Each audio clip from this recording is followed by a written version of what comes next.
down the cylinder head to like a 4-stroke or something. You know, these use rubber O-ring gaskets to seal, so they almost seal with like hardly any torque as far as the O-rings. If they're going to leak anywhere from not being tight enough, they're going to leak right here at these brass washers. And you know, some people like to always replace these, but you can reuse them. I've reused these things a million times with no problems in the past, you know. Just as long as the head's torqued down a decent amount. And like I said, it doesn't have to be real tight. It just tighten it up pretty good. And I'll show you here in a second. And if you do end up getting a leak right on one of these, you can always just tighten them up a hair bit more, or just buy new brass washers. But it doesn't take much. Obviously, like anything, you want to do the old zigzag. I like to seat them all first, lightly, before I go crazy with it.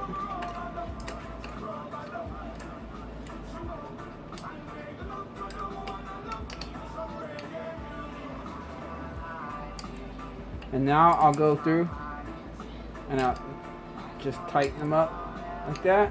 Now I got them bottomed out pretty much. Really, that's all it takes. I mean, I'll check it one more time. You can see I'm not forcing it. You know, just get them pretty tight. A long time ago, I over-tightened the head by hand and it cracked the head. So you don't want to go crazy with it, you know. But all you need is just a wrench and just, you know, get them nice and pretty tight. And no good rebuild is not complete without a brand new spark plug. It's BR9 EIX. I use a 9 in these. One heat range cooler than stock. If you watched my video on the, I believe it was on the free mod where I talk about the ignition timing, I explain why I run one cooler. But if you're a slower rider, you can get away with the 8. But if you're hauling ass, the 9's going to be a little bit better for you. The bike will stay consistent. It won't like start feeling different. The power won't start feeling different, and the sound won't change as the bike starts getting hot on you if you're a faster guy. So that's where the 9s come in. It doesn't have to be EIX. It could be a BR9EG or BR9ES or BR9EV. There we go. She's good. Alright, reconnected that hose, and that hose got the spark plug cap on, and she's got good compression now. Alright. Alright, let's go ahead and get that carburetor back on. You see how it's not connected here. All I gotta do is put one hand on the back of the subframe, match the carburetor with it, press the subframe down, and then wiggle the carb a little bit. It just falls right into place usually. There it is. Alright.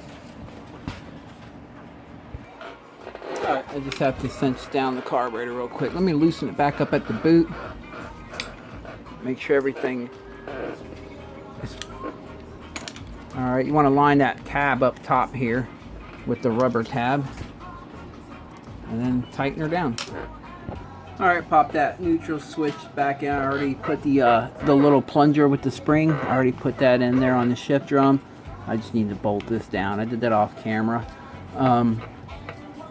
All it does is let the computer know when it's in neutral, so that can quiet down the exhaust note a little bit, so you can cheat your way through sound testing if you're entering a race where they actually sound test your bike. That's all that is.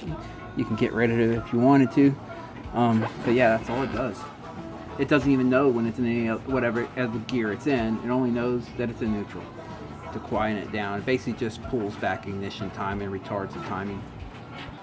Oh yeah, let me get all these hoses straightened out too while I'm in here. And I'll go ahead and get the shifter lever back in here.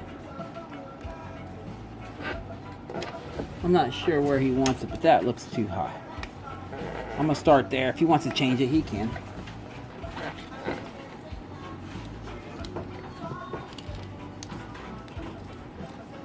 The best way to tighten these up when they're on a stand, if it's off the stand, you can get to it from underneath with the socket and an extension. But if it's on the stand, you use one of these ratchet wrenches and just sit here and work it in.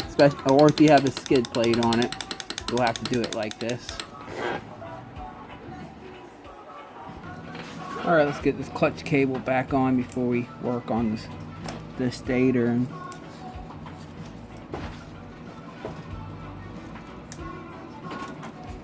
There we go. Now all I have to do is just come up to the clutch lever and tighten her back up. Okay, I added 750 cc's of motor oil, transmission fluid. Let me go ahead and blow this thing out and get it cleaned out. Remember how dirty all this was in here? So let me hold it down here and get it cleaned out. Okay, let me go ahead and get this keyway back in its slot here. It's best to do this before you put the stator on, because once you put the stator on, it's a little more, it doesn't give you as much room to get it in there. You can do it, but it's easier just if the stator's not on.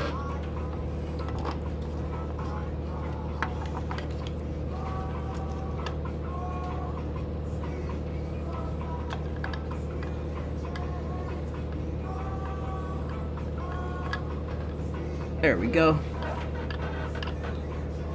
Alright, let me go ahead and set some the screws in there lightly.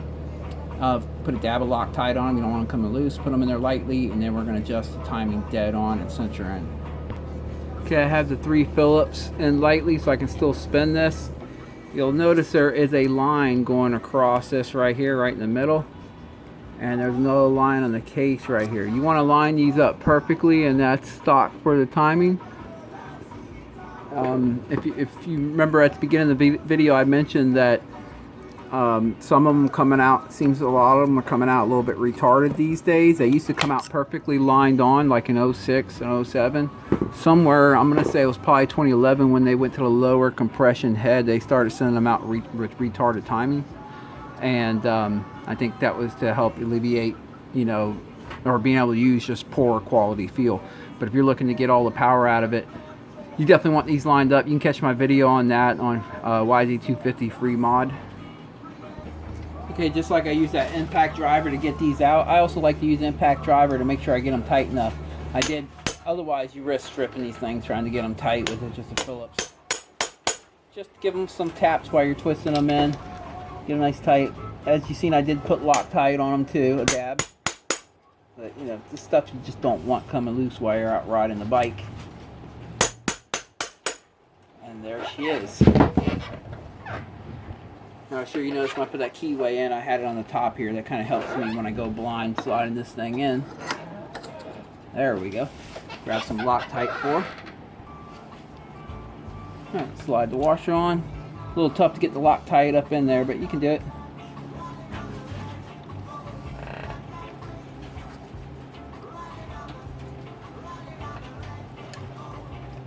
Alright, thread her in a little bit by hand before I hit her with the impact. I'm using setting number 2 here on this impact. Know your impact when you do these. You don't want to strip them out, or just buy the tool to lock it on the other side and do it by hand or with a torque wrench.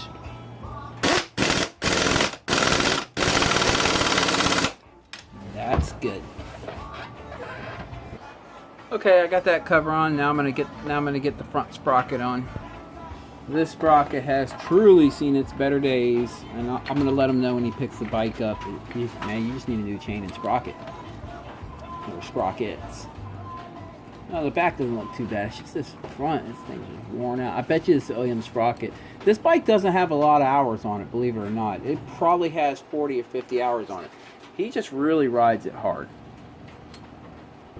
Oh, and as you can see by the air filter, he's not the best with the maintenance, although me and his dad are kind of getting on him about that. Hopefully he's been leaving his bike at the track, like he has an RV or whatever. He leaves it, and he just, when he's done riding, just goes home. So yeah, you got to put a little bit of work on him during the week if you want to ride him good on the weekend.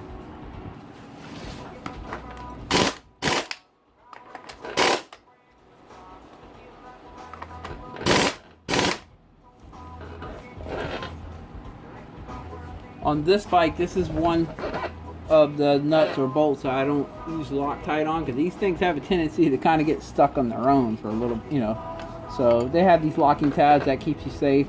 There are some bikes that you just have to use Loctite. You better be using Loctite on them, especially the Hondas, like the CRF 450s. Especially for the guys that like to run them without the cover here, because the Honda CRF 450s, when that little 12mm starts backing out, it'll hit that cover and it'll keep it from backing out anymore. But you don't have that cover, you lose that, you lose the front sprocket. Next thing you know, you're like I saw one guy on that track, he actually broke his collarbone because of that. On the face, in the air, the front sprocket just popped off, locked his back wheel up. But anyway, let me get this chain on and this cover on. All right, got the chain on, put the motor mounts right here to connect to the cylinder head. I'm gonna go ahead and stick the exhaust on and the fuel tank on and that number plate over there and the seat, and we're gonna fire her up. All right guys, she's 100% back together. I got the seat on her, tank on her, air filter clean and put in, added coolant. She's got motor oil in her, the pipe's back on her and everything. So let's go ahead and fire her up. Yes.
Hey, that's it. She's a runner.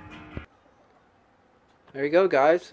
Start to finish it with recording this video and setting up the camera everywhere, dropping the camera, you name it.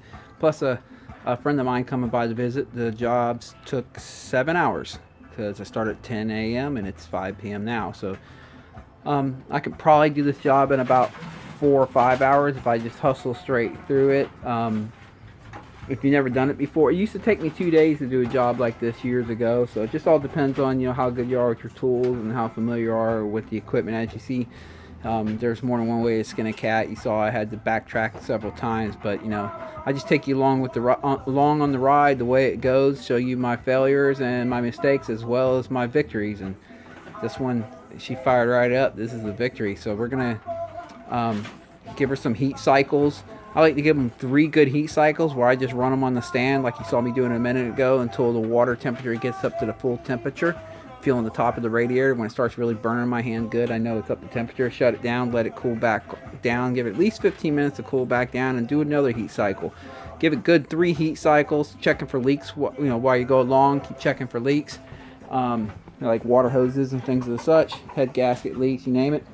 And then after 3 heat cycles, when I get to the track or where I'm going to be riding at, on the first ride, I make the ride more of a shorter ride, about 8 minutes, and I avoid sustained full throttle. I will see full throttle in the first ride. I just avoid like them long 5th gear pulls where you're holding it pinned all the way down and straight. I kind of, you know, give the motor a break in between full throttle so that the temperatures of the piston don't rise quickly, so the piston continue breaking in. After that first ride, I come back into the pits. I make it, like I said, about an 8-minute ride, maybe 10 minutes tops.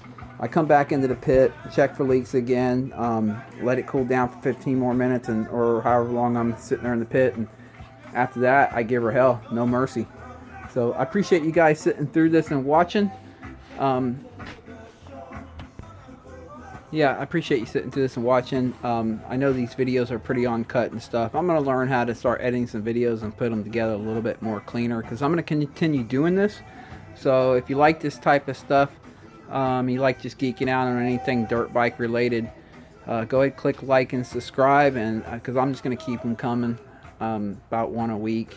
I got a video I have to finish up next week on a series of suspension, dialing in your suspension. So if you're curious to how to dial in your suspension on your YZ250 2-stroke, or any bike for that matter, 4-stroke, 2-stroke, make sure you catch that video. And I also have other videos of the YZ250, like doing the head mod and the timing mod. Be sure to catch them. I really appreciate you guys sitting through this long video. If you sat through all this, well, congratulations. You sat through a day of work with me. And this one's going to run again another day. Hopefully he breaks her in real well. I mean, me and his dad will give him the speech on that. And he's a good kid. He just rides this thing really hard. I mean, he's pretty fast, and he rings it out pretty good. And when you run them that hard, you got to maintain them really well. So I appreciate you guys. Thanks for watching, and I'll catch you next time.